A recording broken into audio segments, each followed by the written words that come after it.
A few years ago, the popular buzzword in the author world was tribe. Building a tribe of readers was seen as the key to success. And this can still be true for authors today. So why did the term tribe go out of fashion? Well, the problem was, in the 2010s, the place authors were building their tribes was Facebook. And once the algorithm changed and then changed again, many of those authors lost connection with their tribes, and their tribes lost connection with each other. But having a tribe of readers is still an incredibly valuable asset, not just for selling your books, but for raising your profile amongst readers. But you need to know how and where to build a tribe if you want it to take off. But before we continue, I should explain the difference between a tribe, which is often known as a community outside of author world, and a platform. So a platform is you communicating with your readers and your readers communicating with you. It's a two-way conversation. Just about every author needs a platform. That's not a negotiable, and you've heard me talk about it quite a bit. A community, on the other hand, is not just a conversation between you and your readers. It's also a communication between each other, where they're talking to each other about you and about other things.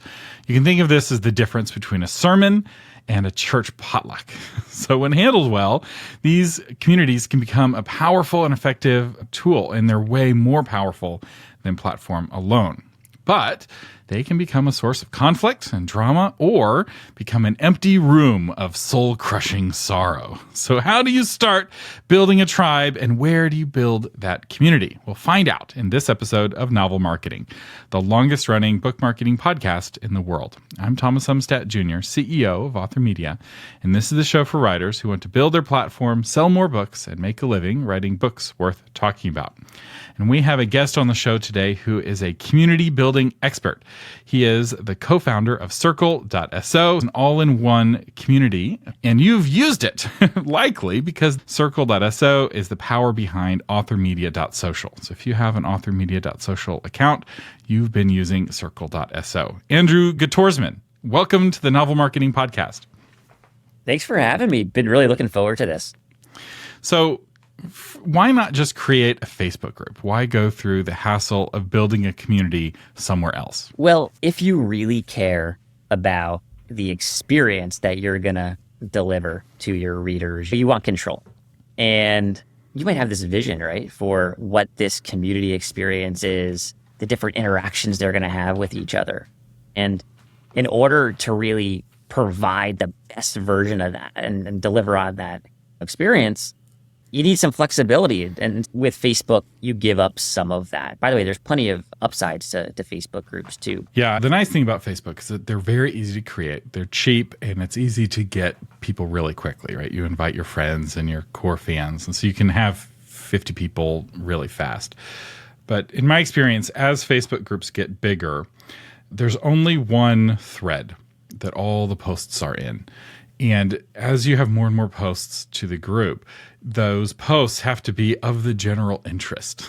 And that's harder and harder to do as you have more people who are interested in different things, which means you have to police it more and more strictly, which creates lots of drama, because what is of the general interest and what is not of the general interest, right? And my fans have a different opinion than I do. And if you don't police it well, suddenly it gets filled with spam and with trolls, and the algorithm is now showing some posts to some people and other posts to other people. And like you said, you lose that control. And what's scary is that no one has that control. Even if you have a team of moderators, they don't have control, because you've got this algorithm that you're wrestling with, and you never know what people are seeing and what people are not seeing. And the other thing that you have to be aware of with Facebook is that many of the people you interact with on a Facebook group aren't human. They're bots using GPT to generate posts and comments that feel very human, and are sadly probably better typed and spelled than many of the actual humans, typing on their phones with their thumbs. And you get this kind of very artificial interaction where you're not ever really sure if someone is a real person or not. 100%. And imagine a world where you have this really clear vision for each one of those interactions those members are going to have with you. How are they onboarded into that community? Do they see a really nice video of you welcoming them? Do they have this kind of like getting started checklist? Do you know exactly who you should connect them with? And can you automate that interaction so that you make that introduction, all those little moments, if you were to imagine, like, what's the absolute best version of it? You want to have that control. You want to be able to deliver. And what do you get on a Facebook group? The worst version of that. You get beat over the head with a whole bunch of rules because they're having to protect that one timeline. So there's like, here's what you're not allowed to do. Here's not what you're allowed to do. And oh, by the way, you have to wait to see if you can join or not. It's not very hospitable. It doesn't scale well. So it's okay to start there if you have to, but if you really want your community to take off, you want to move it somewhere else. And that can be Discord for some authors. It can be Circle, which is what I did. But I just don't feel that Facebook scales in any kind of way. But there is another problem when it comes to moving off of Facebook, and it's what you could call the empty restaurant problem. And this was illuminated to me really clearly one time. I was taking my grandmother out to eat, and there was this Italian restaurant that we wanted to go to, but there was like a line out the door, and she was hungry. I was hungry. We didn't want to go to the Italian restaurant, and there was some other kind of restaurant next door. So we're like, let's go here instead. And it was some kind of exotic food. It wasn't super exotic, but for my 91-year-old grandmother, it was not what she was used to eating. It wasn't the Italian food she was expecting. So we go into the restaurant, and there's not a single patron at any of the tables. Oh, no. And she gets so nervous that this is not good food that she's like, I want to go wait in the line for the crowded Italian restaurant. And I felt really bad for this restaurant because they were great people and I was very excited to eat there. But I understood, right? She's assuming, oh, this place must not be any good because there's no one else here. And she left. And the problem is that becomes self-reinforcing, right? So when you're starting a community, how do you solve that empty restaurant problem? You know, that's the biggest worry everybody has is like, what if I start this thing and it's a ghost town? And if you think about it, it's really a vulnerable position to put yourself in. You're really putting yourself out there. You're saying, hey, I'm going to create this thing. I want you to join it. You're going to get value from it. Oh, by the way, you're one of the first people to join it. It doesn't exist yet. And I think a lot of us, our instinct is to go out there and maybe pretend like it's something bigger than it's not. But actually, if you don't have a community yet, in some ways, you have a huge unfair advantage because you can actually give a lot more value to those members. So if you're just getting started, what we always recommend is to take some of that pressure off of yourself. We have this concept that we always refer to, which is signature gatherings, right? Really what your community is it's a combination of people who are all on a mission in a world where you're an author and you have followers. They're there to talk about your work and to connect with each other over common interests. And so you might have a few signature gatherings. Now, those signature gatherings, that could be anything from a weekly get-together where we talk about something that happened or we give feedback to each other, or it can be maybe I released a new chapter of my book and we're all going to talk about it this week or whatever it is. Maybe I'm going to do a launch of my book and there's like a launch group or something, whatever. But there's signature gatherings, things that we're bringing people into the community for at a scheduled time. And if you go out at the beginning and you just focus on doing those 2 or 3 signature gatherings really well, and you say, hey, we have these 2 or 3 signature gatherings. This is all the community is going to be. We're looking for our first 20 to 30 founding members. It's a great way to start. It takes the pressure off and you say, hey, we're going to build this thing together. And all of a sudden the pressure is lower. You can really deliver on the 2 to 3 kind of like core value props of your community. You don't need people to hang out there all day, every day, right? Which is kind of unreasonable. It happens sometimes, but in most communities, people don't hang out there all day, every day. You bring them in for the 2 to 3 signature gatherings. What I love about this is that it's just like in real life. So one of the things about community building is that we think, oh, because it's on the internet, all the rules are different. That's not the case.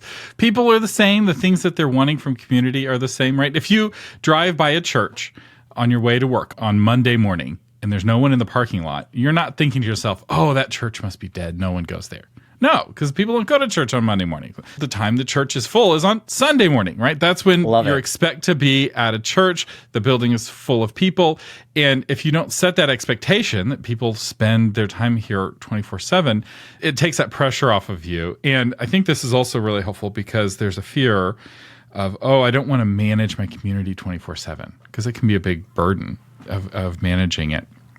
And so having kind of scheduled times where we're going to hang out, which, you know, obviously around a book launch is a good scheduled time. You can also do it around a gathering where you're interviewing a fellow author or you have a fellow author come and hang out for a period of time and do an AMA that's in the same genre. I think if you're doing fiction, if you want to do a tribe, you can't really do it about you unless you're writing a book every few months. Most authors don't have enough books to have a community that's just about them, and they'll be much more happy and they'll have a more vibrant tribe if this is the Dragon Writers community, right? That you run as a Dragon Writer author, but you also invite all the other Dragon Writer authors to either hang out for short periods of time or to have their own space there and have a big tent, as they say in politics, right? And it makes it more welcoming. And if you have it on your genre, now you can have hey, we're going to have a discussion of movie in our genre, right?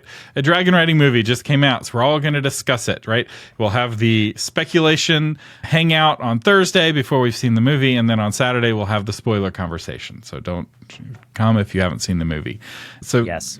Brainstorm how you can make this work. It's not going to be like what I do with authormedia.social, where my signature events are typically tied with courses and I'm training, right? We have a big course and you have to go post your homework to the community publicly so everyone else can comment on it. That's magic, right? People love getting feedback on their homework, and it constantly, as people work through the material, they're going back to the community. If you're writing fiction, that's not going to work for you, but you can come up with ideas to bring them in. And then it feels like a full restaurant because everyone's there at the same time. I really love that way of thinking about it. 100%. And some of these signature gatherings are more valuable than others, right? And some of them are really like their signature gatherings. Like they're like the most valuable ones. And the feedback is often incredibly valuable. And it doesn't have to be big to be vibrant. Once you go past 150, there's something magic about that number. It's called Dunbar's number if you want to Google it. There's a lot of social science around the number of 150. Most churches don't get bigger than 150. Most tribes around the world don't get much bigger than 150. Then they'll split into multiple tribes. The Roman cohort was maxed out at 150. The typical wedding is 300 people minus the overlap of their social circles. The typical funeral is 150 minus however many people have died. This is like a lot of things where psychologically we can't handle much more than 150 people in a social network. And obviously you can have a community over 150, but the complexity goes up at 150. So you're like, I only have 50 people. But if you have 50 passionate members of your community who are your beta readers and they're on your launch team and they're helping promote, and this is where they get to hang out with you, and the reward for being on your launch team and for being a beta reader is that exclusive access to you as an author, which I realize, you put your pants on one leg at a time like every other human, but your readers see you as something a little bit different. You're a little bit special in their eyes. And one way that you can help solve that empty bar problem, other than like having scheduled hangout times, I would say, is having conversation starter posts where you're posting questions to get conversations started, or you're posting content, right? You're sharing exclusive updates, right? Maybe you don't want to talk about your family on your email newsletter, but you do want to share it with your community, the smaller, more intimate community. And you're like, hey, I'm behind on my writing because my kid has a cold and I was up all night with a vomiting child. And right, that's where you post it. And people are like, oh, my kid has the same cold or whatever. But any kind of conversation starter like that can help. And another tactic I've learned through hard use, because I've been doing communities online since 2001, is when you first get a platform like Discord or Circle, you can add spaces for topics. And it's really easy to create a space. And so the temptation is to be like, I'm going to create a space for every topic that could potentially be talked about ever in the history of this community. And you add 20 spaces or 100 spaces. And now you've just created 100 empty restaurants. And so what I recommend instead is to just have one thread at first, a general conversation, and maybe an off-topic one. So you have general that's like on topic, and then off-topic for like memes and jokes or whatever. And then as you get too many posts about a certain thing, especially if that certain thing is of limited interest, right? So like for instance, I had a group on authormedia.social that were really, really into AI. Every AI tool for authors, man, they wanted to talk about it. My episodes about AI, they would listen to them multiple times. And boy, howdy, every time I do a survey, they're like, talk more about AI. I also had a group of people who didn't want to hear about AI at all. AI is Right. evil. It's going to put us all out of a job. Please don't talk to me about AI. And so what I was able to do on authormedia.social, which runs on Circle, is create an AI board. And I took all of the posts from all the other boards and moved them over to the AI board. So immediately it had content and conversation, and the people who don't want to hear about AI can go to that board and mute notifications. And the Totally. people who are really into it can crank notifications to 11, and like as soon as somebody posts AI, let me know about it. And I did the same with the job board, right? What's the thing you're normally not allowed to do on a Facebook group? Promote yourself. But there's certain people who want to promote themselves or want to hire somebody to do work. And so I'm able to have a space for that using a tool other than Facebook, so that the people who want it, right, if you're looking for work, you put the job board notification really high. And if you're not looking for work or not looking to hire somebody, you can mute that board as well. And so be slow to add boards or spaces or whatever they're called in whatever tool you're using. And if the tool allows, move content into that space that's topically appropriate. And this is one of the things I like about Circle, is that it's very easy to move a post from one area of the community to another area of the community. Yeah, kind of what you're getting at is these communities, they're living, breathing, evolving things. And so like they're constantly changing, which takes a lot of the pressure off, because you don't have to make every decision correctly. You can be wrong, and like these decisions are reversible. And so going back to your point around what happens if people come in and it's a ghost town or they're not interacting or whatever it is, it actually all kind of starts before people get into the community, by ensuring that you set the proper expectations with them and onboarding them. And, you know, I think it's something that people skip a lot, but there are really 3 things to nail with that process. And so one of my favorite examples of this is a community. It's run by Pat Flynn from Smart Passive Income, which is a more kind of business-focused community. What they do is they actually bring people in cohorts, and they'll bring somebody in, and they'll actually connect all the members together from that cohort, kind of like when you go to college and you have a freshman orientation, so that you show up and it's not all new for the first time.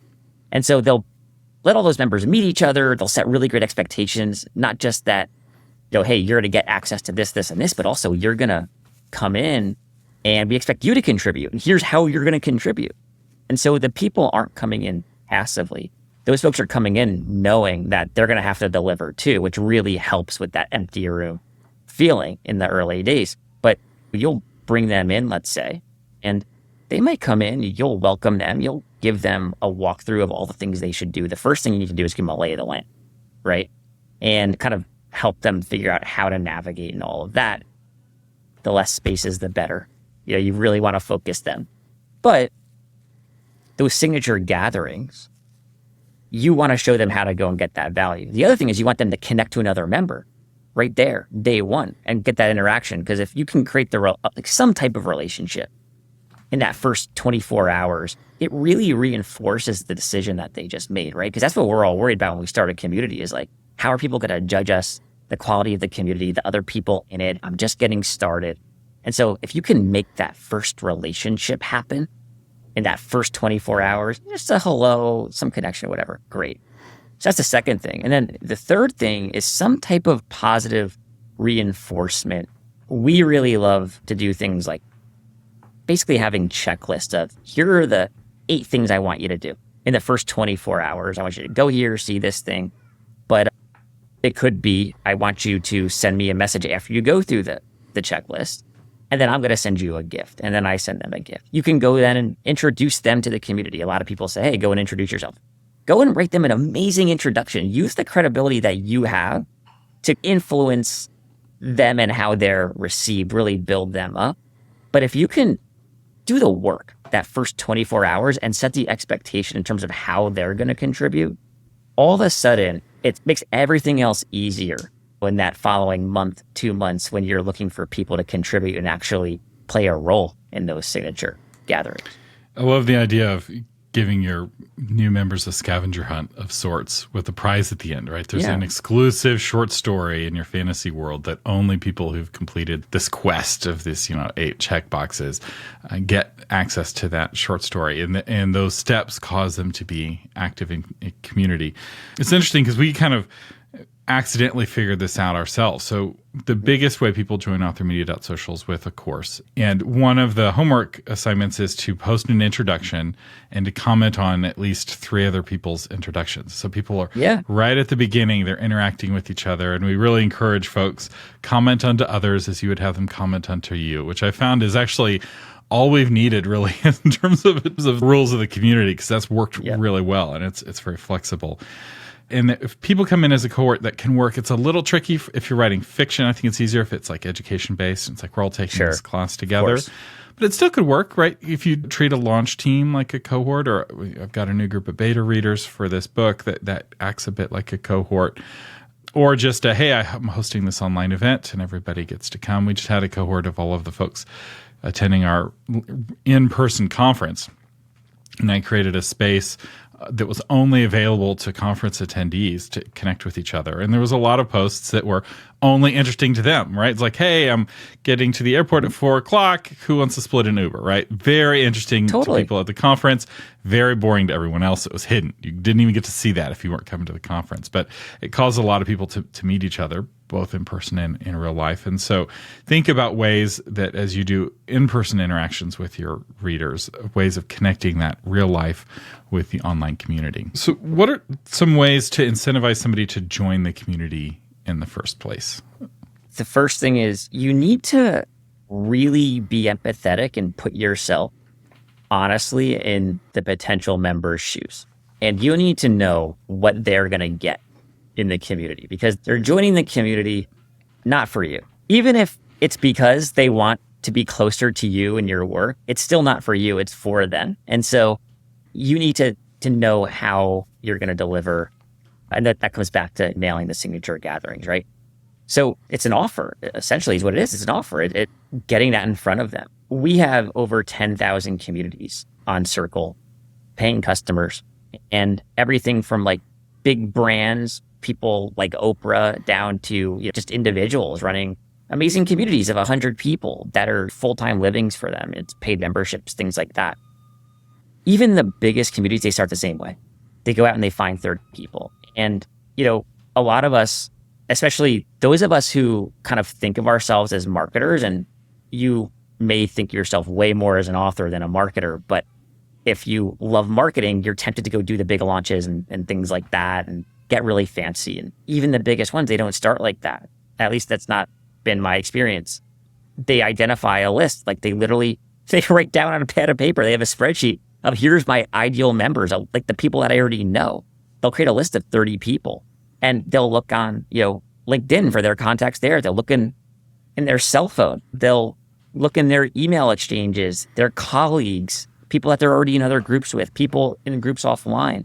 And then they'll reach out to them individually. They probably won't even create a landing page for it or any fancy marketing for it. And then they'll hop on, they'll have a one-on-one conversation with those first 30 folks, because it's not about going out and getting a whole lot of people to start, actually. And it's not about money. It's literally just proving to them, but also to yourself, that you can deliver value to 20 or 30 people. Because if you can, you've unlocked a whole new world where now you can go and figure out how to grow that community. So I would literally make a list and I would send 10 emails. I would see how people respond. I'd pitch them on it. And then and by the way, I'd have calls, one-on-one calls I'd offer with every single one of them. And then I would reach out to the next 10 people, and then the next 10 people, and the next 10 people, until I have like 30 members. I'd invite them all in at the same time, because we don't want to have 3 people trickle in this week, 2 more the next week. I'd say, hey, we're probably going to start around this date. I'd be very upfront with them that this is brand new. I wouldn't try and pretend it's something bigger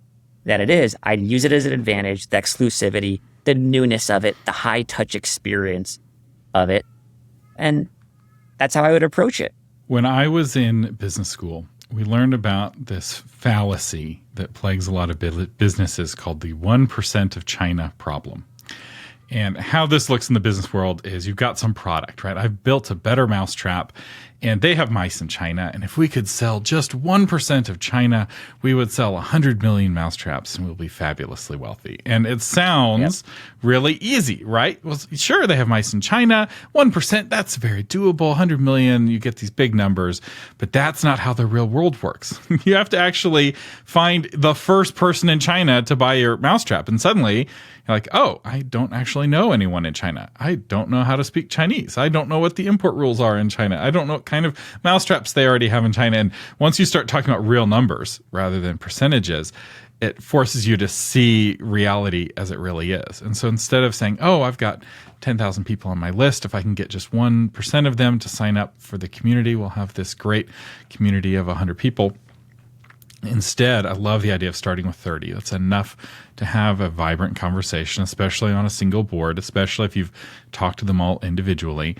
And those are your super fans. And those are the folks who don't need it to be a big party at first, right? When you're throwing a big party, you have a few friends who get there early to help you set up, right?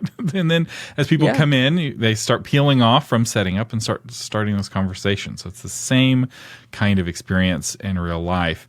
And that's work, right? Some of you listening, when you heard Andy talking about having phone calls with 30 people one at a time, you're like, ugh, that's too much work. And it is work. And if it's too much work, remember, you don't have to have a tribe, right? You can have a platform where it's just you talking to your email list or your podcast listeners and them talking to you. That's totally fine. That's what most authors do. But there is a magic in them talking to each other, and it becomes self-perpetuating. Once you reach critical mass, the community starts conversations and concludes those conversations without you being a part. People will ask questions on authormedia.social and find the answer without me providing the answer. That's really satisfying to see that self-perpetuating work, but it does take some time to get there.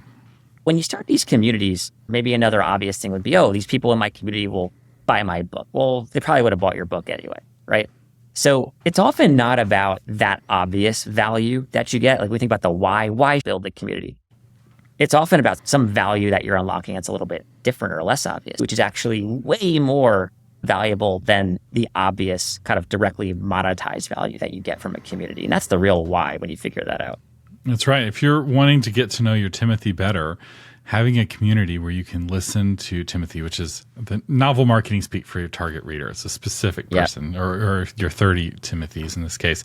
Being able to listen to them talk about your genre to each other, especially as you start conversations about other books that you didn't write. Because they may be hesitant to criticize you on your own community, right? And you may be hesitant to allow that to stick, right? So it hurts your feelings. You want to delete the post. But that movie that just came out about dragon riding, they got the dragons all wrong. And here's what they should have done, right? That's really valuable to listen to that and to hear, oh man, I loved how they handled the dragons in this way.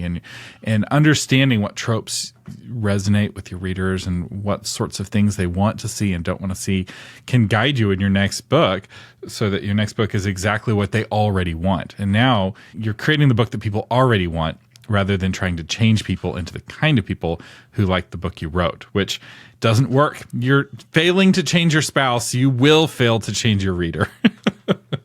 It's not our job to change people. It's our job to change the book to be the book that they want. So let's talk a little bit about retention. We talked a lot about getting people to want to join in the first place, but people come and people go. There's always a certain amount of churn to any sort of community. So what have you seen work in terms of getting people to want to stick around in a community?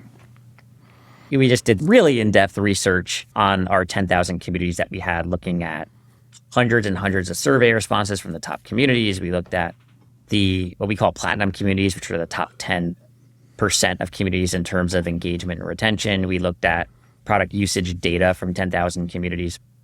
One of the biggest kind of myths is that you have to keep people engaged actually for a really long time. Actually, if you look at a lot of the top communities, they have a start date and an end date, which I thought was really interesting. To take some pressure off again, right? Like there are communities where a community is built around this one kind of mission that you have. And by the way, it could be a book launch or something like that. But it could have a start and an end date where, hey, we're just going to be all in for the next 3-4 months. Or it could be a cohort-based course where I'm just learning some skill. And by the way, after 6 weeks, the skill is going to be over. It could be some challenge we're all doing where we're publishing a piece of content every single day. Or a doesn't have to reading be ongoing. challenge, right? We're going to read Yeah. 12 books this year, and we're going to read them together, and we'll discuss them. And one of those books just happens to be your book, right? I love this idea of a beginning and end date and a challenge. I know some of you are like, oh, these examples that Andy's sharing are nonfiction examples. They are fiction examples if you want them to be. You can apply these to your novel if you want. So keep going. Yeah. So the term of generating engagement is have a few great signature gatherings. But the next thing, though, is there's always a community kind of layer you can add to make it even more community first. So I'll give you an example here. So earlier on, you mentioned a great signature gathering, which is bringing in like an expert to teach something or something along those lines, which is awesome, really valuable. Also, just like everybody immediately gets the value of it. Like they understand it. They're excited for it. You can bring in somebody great, but there's a better kind of more community first approach to that, which is maybe you say, hey, community, we're going to actually vote on the topics here that we want to see. And you tell me like, what do you want to see? Here's 3 or 4 different examples. Or if you even want to go one step further, let's actually nominate people in our community to come in and teach something. We have a whole lot of value in here. That's the whole point of this thing is like we get value from each other. So let's identify those 3 or 4 people and let's vote on it together. Let's get them on the schedule.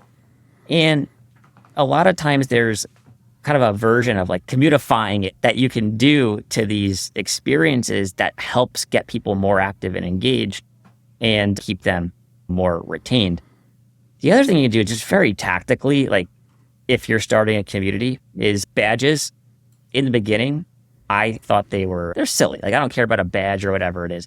Actually, we found it's the complete opposite. People love getting recognition in the community for engaging. So positive reinforcement, giving them cool little badges on their profile, saying that they're top contributors or they're in like the gold level or whatever it is for doing different behaviors that you want to reinforce. Super valuable and worth doing. That's one of the reasons why I've stuck around with Circle, because I found the badges to be so useful.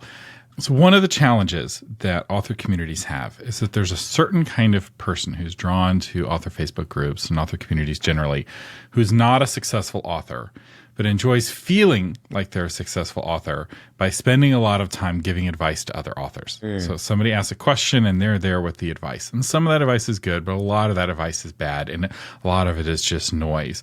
And so how do you sort who has credibility and expertise from people who don't? And so on the authormedia.social community, you get a badge for each course that you complete. So if you've been spending a lot of time educating yourself on publishing and marketing and writing and all the things we offer at Author Media, you get all these badges next to your name. And so your post has more weight to it. So you can like, okay, I got all of this advice, and this person, wow, they're really educated.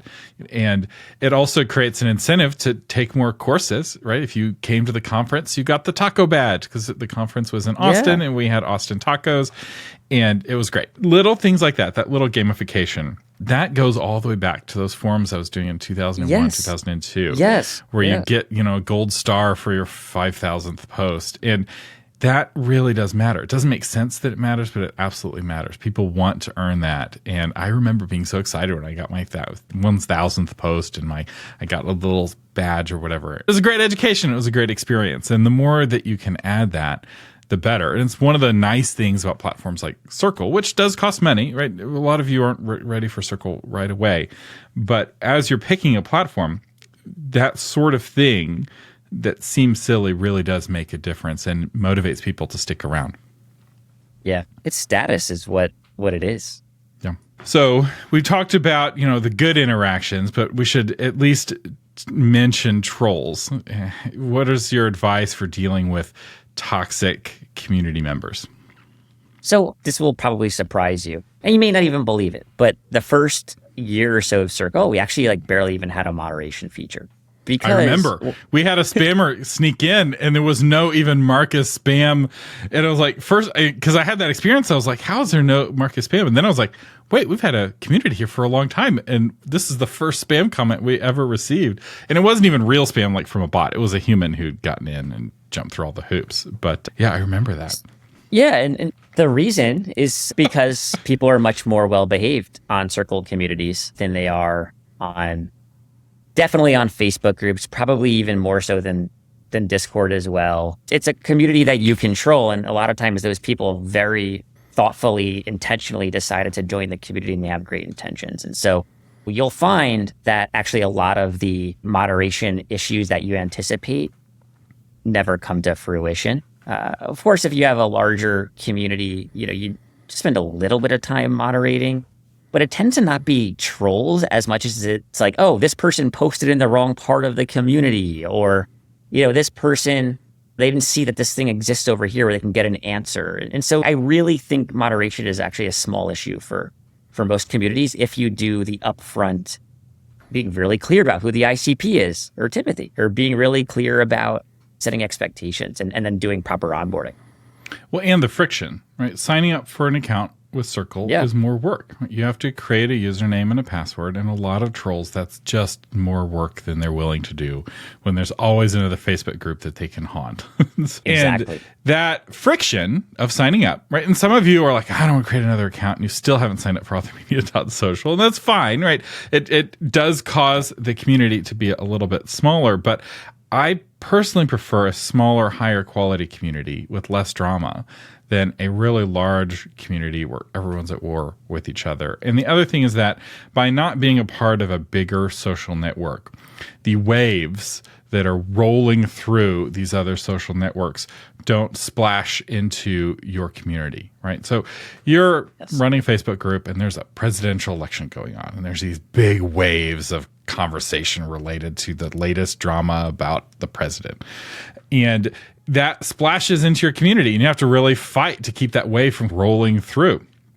Whereas on Circle, you're more separated from that. It's a separate account, it's a separate website, and it's themed very differently. And all of those subtle psychological things just keep that conversation from coming in. And I guess one metaphor is, do you talk to your doctor about politics?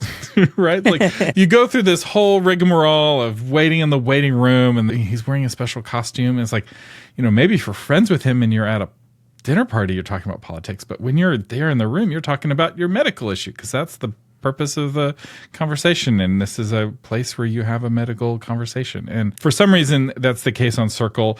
Discord, I think, has less of that depending on your target. So if you're targeting older people that are unfamiliar with Discord, I don't think you have much of a problem with trolls. If you're targeting like gamer dudes who are already in a dozen Discords, for them joining your Discord's really easy because they're already in a dozen other ones, and they're more likely to bring their drama in with them. Totally. But I've noticed that old people hate Discord for no other reason than that they dislike the name, just like they hated blogs when I started in this business 15 years ago. Older people didn't like the word blog, and people disliked the word Discord. But Discord's still a much better platform than Facebook. Like, I know we all want to use Facebook. It's the worst. It's the absolute worst. Everything else is better than Facebook. Yeah, and it's your reputation. It's your brand. And so we started, the first minute of our chat today was about control. And it's nice to be able to control the experience that your members get. Because when they show up in that community, it's a representation of you and your brand. And so it's good to own that. Yeah. Now, you mentioned earlier that you have this guide of kind of like the best advice from the most successful course creators. Where can people get access to that guide if they want to learn from people who've been doing this and have learned lessons the hard way? You know what? Actually, my favorite part of it, it's not advice and it's not opinions. Because sometimes I just want to know, give me like the data, let me come to my own conclusions, show me the results. And so that's what we did. We basically looked at 10,000 communities on Circle, all of their actual product usage data, their engagement, their revenue, the size of the communities, how they're finding their members, all of that. And we said, let's take that, let's analyze it. Of course, we'll anonymize all the data and then come to a bunch of conclusions. The result is this Circle Community Benchmark Report. It's 87 pages. It's beautifully designed, all free. And you can Google Circle Community Benchmark Report We'll link to it in the show notes. You don't have to go to Google. We'll link directly to it. And it really is great. I downloaded it ahead of this interview. And it's basically like a short book on community building. And it is really data-driven, which is nice. And it's nice to see what's working, see what's not working. And, it's geared more towards nonfiction. But again, if you realize that your fantasy readers, your romance readers have needs just like they do when they're a part of these nonfiction communities, there are ways that you can address and thrill them. It's just as applicable as you might think. And tribe building is not trendy right now. Authors are not trying to create tribes like they were in 2014, which means that this is an easier place to get started, especially for your genre. There's not as much competition for your genre, particularly your micro genre, right? There's places for fantasy readers to hang out, but is there a place for Dragon Rider readers to hang out, right? The more specific you get, the less competition there is and the more valuable the community is, because just because somebody reads fantasy doesn't mean they read dragon riding books. And so work your way down, own that space. It's a great companion to a podcast, although I find that it's hard to get podcast listeners to sign up for a community without first getting them to sign up for your email list. So there's some of you listening, and you've been listening to this podcast for years, but you haven't signed up for authormedia.social because you're always washing dishes and your hands are always wet, and by the time you're done with the dishes, you don't remember. And so I found that I have to do the work to get listeners onto the email list and then email them invites to the community. And maybe part of it is, you can tell me this, but the website is authormedia.social, and not everyone knows that .social is an extension, right, as opposed to .com or .org. And so it may be that some people are just not finding it that way. Could be. It's natural, though, for people to start listening, building a relationship, want to get onto the email list, then go over to the community. That's pretty common, It makes sense. Well, and it's less of a commitment. Creating a username and password, especially if you don't have a password manager, is like, oh, I got to remember another thing, and it's this big hassle, which, by the way, if that's you, get a password manager. It will reduce your stress quite a bit. But yeah, it is more of a commitment, and you got to earn it, right? And I have to do that with you as a listener, and you as an author have to do that with your reader. Just because somebody read your book doesn't mean that they want to join your community. One final tip I will give, though, is that this is a good thing to include in your back matter of your book, potentially. I would have the domain that you put in your book be something at yourwebsite.com. So if you want to join our community of readers, go to authorname.com/community. That way you can point it at whatever platform you want, because if the URL changes in 20 years, that paper will still be there, but you can change where that redirect points.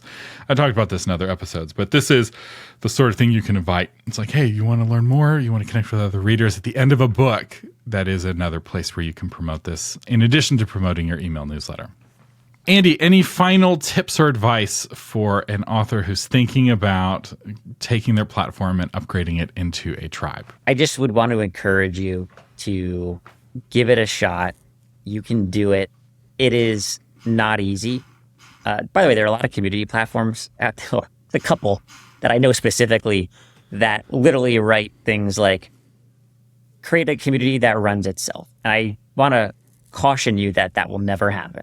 It requires a lot of work. But man, the folks who are putting it in, we have 10,000 customers, like the payoffs, the transformation that you can provide your members, your readers, your tribe, it is so worth it. It's really fulfilling when you build those up close and personal connections with folks, because it gives you the energy to keep going. There's a lot of positive reinforcement in that. It just makes it all a lot more real. So if you're willing to do the work, which is a lot of work, but not an insurmountable, amount of work, you can do this in probably 30 days, get your first, 30 founding members, create a little community, have a few signature gatherings, give it a shot and trust the process. And I think you'll be happy that you made the effort and got uncomfortable. Well said. Remember, you only need 30 to get started. Andrew Gottersman, thank you so much for joining us today on the Novel Marketing Podcast. Thank you, Thomas. This was so much fun. And by the way, just want to say, so impressed by the staying power to have been like serving authors for this long is just amazing. Nobody does it. It's really cool. Oh, thank you. Our featured patron today is Michael Fedor, author of What It Takes to Kill a Bull Moose. Senator Jackson Piper lost re-election and assumed his political career was over. But when the U.S. president appears to be rigging the election, Piper resurrects the Bull Moose Party of Teddy Roosevelt to stop it. With its fast-paced plot and gripping suspense, this political thriller will keep you hooked until the very end. Michael Fedor, thank you so much for being a patron of the Novel Marketing Podcast. It is your support that keeps this podcast on the air. And I should point out that patrons get a special patrons lounge on authormedia.social, as well as a special badge. So if you haven't yet checked out the patron lounge, you can do that at patreon.com. Just log in to your account. The very first post in the Novel Marketing Patreon has links that will unlock your badge and unlock your access to the patron lounge. And you can connect with all of the other wonderful patrons that help keep this podcast on the air. The Novel Marketing Podcast is a production of authormedia.com. Our guest today was Andrew Kotorsman. Our producer is Lori Christine. Audio engineering is by William Umstadt. The blog post is crafted by Shauna Lettler, and you can find that blog version of this episode, including links to everything we talked about, including that guide, that 87-page guide, at authormedia.com/405. I'm Thomas Umstadt Jr. saying thank you for listening, and live long and prosper.